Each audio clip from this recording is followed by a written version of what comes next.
নমস্কাৰ। জয় গুৰু শংকৰ। জয় গুৰু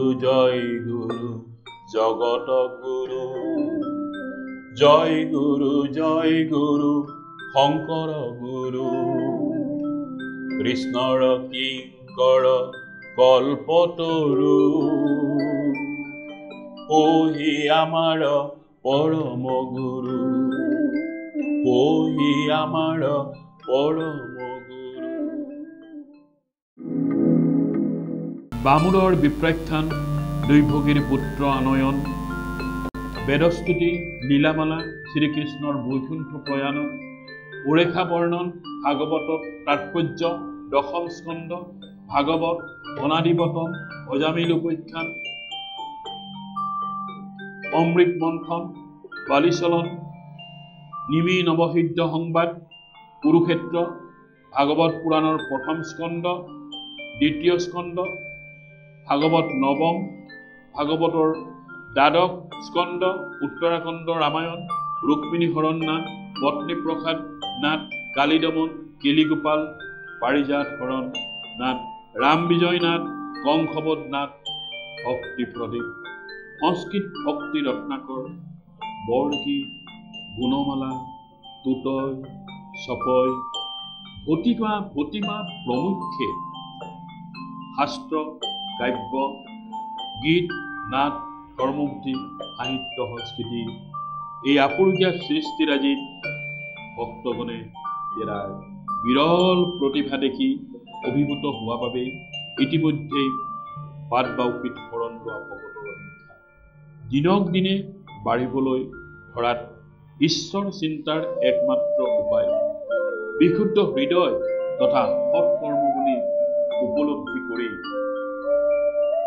মুখে বলাৰাম হৃদয়ে ধৰা ৰূপ এতেকে মুকুতি পাবা আদি কীৰ্তনৰ এনে ঘোষা বা পদেৰে ঈশ্বৰ প্ৰাপ্তিৰ নিমিত্তে বাহ্যিকতাৰ অৰ্থহীন আনুষ্ঠানিকতা এৰি কেৱল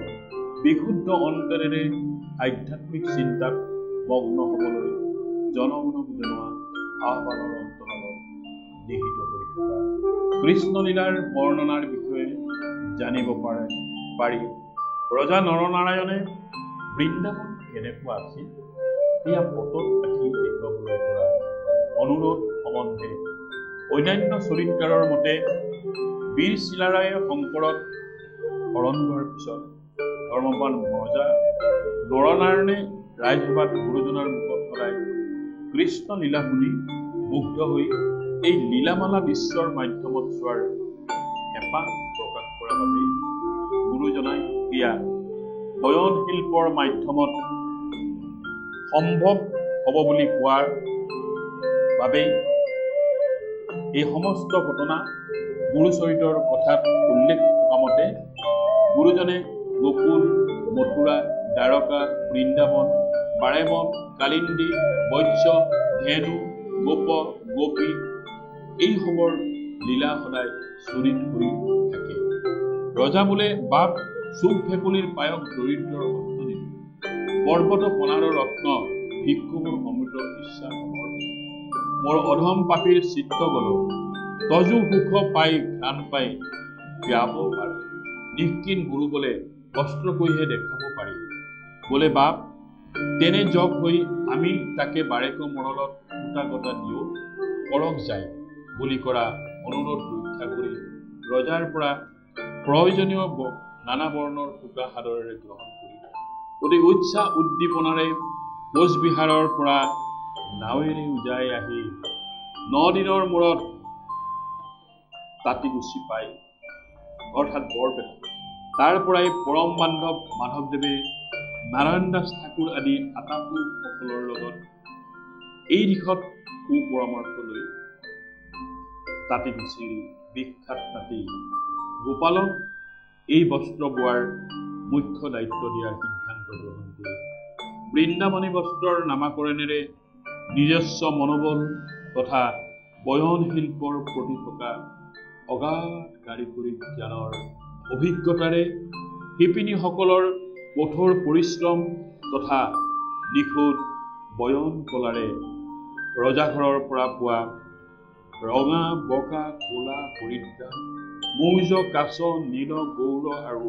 শ্যাম ৰঙৰ সূতাৰে মুখ্য তাঁতী গোপালৰ তত্বাৱধানত তিনিকুৰি তাঁতীৰ সহায়ত চকুৰি হাত দীঘল তিনিকুৰি হাত বহল জোখৰ এই বস্ত্ৰখন প্ৰথমতে বাতি কাঢ়ি তাঁতশালত উঠাই জানিব পৰা মতে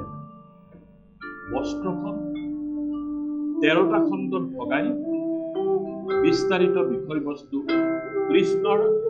জন্মৰ পৰা কংসবধলৈকে লীলা খেলাৰ সমস্ত দৃশ্যবোৰৰ অংকন কাৰ্য সুদীৰ্ঘ সমাধুৰী অতি দক্ষতাৰে গুৰুজনাৰ দিহা পৰামৰ্শমতে তাঁতীসকলে এই বস্ত্ৰ বৈ থকা সময়ত গুৰুজনা প্ৰমুখ্যে আন ভকতসকলে পাটবাউসীৰ পৰা তাঁতীকুছিৰ তাঁতশাল কাৰখানালৈ সদায় কামৰ তদাৰক কৰিবলৈ অহা যোৱা কৰোঁতে তাঁতীকুছিৰ প্ৰসিদ্ধ ভীমামায়নৰ পত্নী জন্মৰে পুঁজি চাকুলীয়াইৰ সুকণ্ঠত হৰিনাম শুনি মুগ্ধ হোৱা চাকুলীয়াই সামাজিকত গুৰুজনাৰ আইৰ কোচ ফোন কৰি দিয়া অৰ্থাৎ এই কাৰ্য গুৰুজনাই চাকুলীয়াইৰ ভক্তি পৰা হৰিনামৰ প্ৰভাৱ বুলি বিবেচনা গুৰুজনাৰ অনুৰোধ ক্ৰমে ভকতসকলে কেইবাটাও গীত ৰচি গাই শুনোৱাৰ দৰে মাধৱ পুৰুষে জয় গুৰু শংকৰ সৰ্বগুণাকৰ গুৰু ভূতি মানে কৃষ্ণ শংকৰ স্বৰূপ গুৰুজনাৰ ঐশ্বৰিক শক্তিৰ তত্ত্ব প্ৰকাশী হোৱা এই প্ৰতিমাতি ভকতসকলে অমূল্য চৰিত পুথিৰ মৰ্যাদাৰে আঁকোৱালি লোৱা আৰু এনে ভক্তিযুক্ত পৰিৱেশৰ মাজেৰে তাঁতীসকলৰ ৰূপ ভাগৰ পাহৰাই বয়ন কাৰ্যৰ প্ৰতি উৎসাহিত কৰি বস্ত্ৰখনিত প্ৰথমে কৃষ্ণ জন্ম হোৱা শতিকা গৃহ তাৰপিছত বসুদেৱে কৃষ্ণক কোলাত লৈ যমুনা পাৰ হৈ নন্দৰ ঘৰত খোৱা কৃষ্ণই পুতনাক বধ কৰা শকত ভঞ্জন চক্ৰবাদ বধ মাটি খোৱা দৈৰ কলহ ভঙা অৰ্জুন ভৰ্জন কৰা অঘৱক বংশক বিনাশ কৰা বন ভোজন ব্ৰহ্মা মোহন তালফল ভক্ষণ ধেনুকাসুৰ বধ কালী দমন বন বহ্নিপান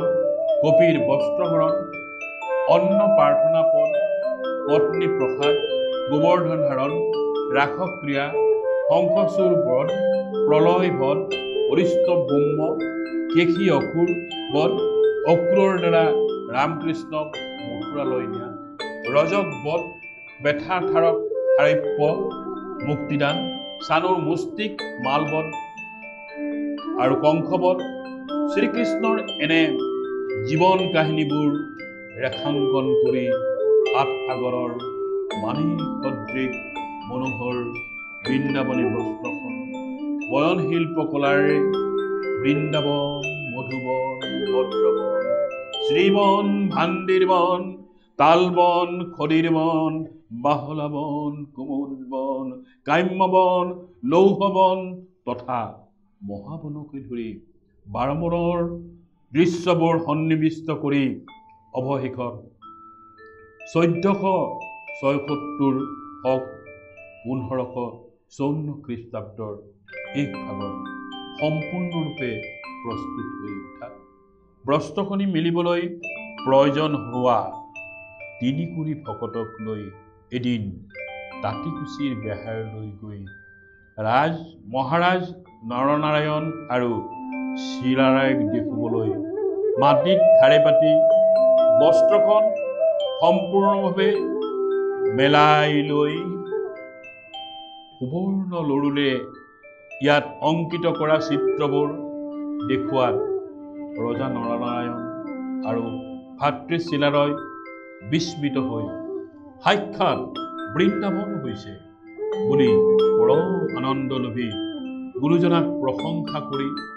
ৰজাই ধন সোণ বস্ত্ৰদানেৰে সন্মান যচাৰ উপৰি মোৱামাৰীৰ পশ্চিমে মানদৈ দক্ষিণে তোৰচা উত্তৰে ভেলাপুৰ পূবে চাৰিপদ সীমাৰে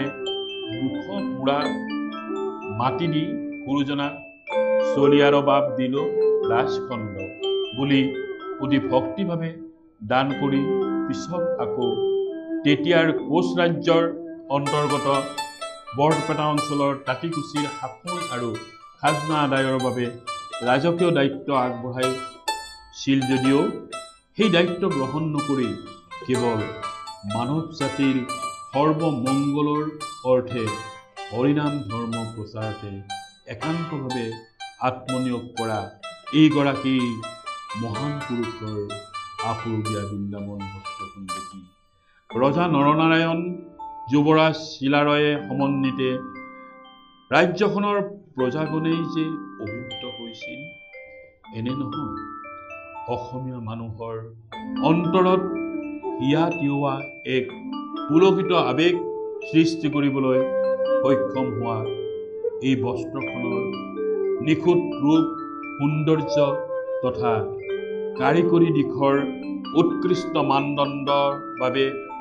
৭ সাগৰ ১৩ নদী পাৰ হৈ বিশ্বৰ ভিতৰতেই তেতিয়াই অসমৰ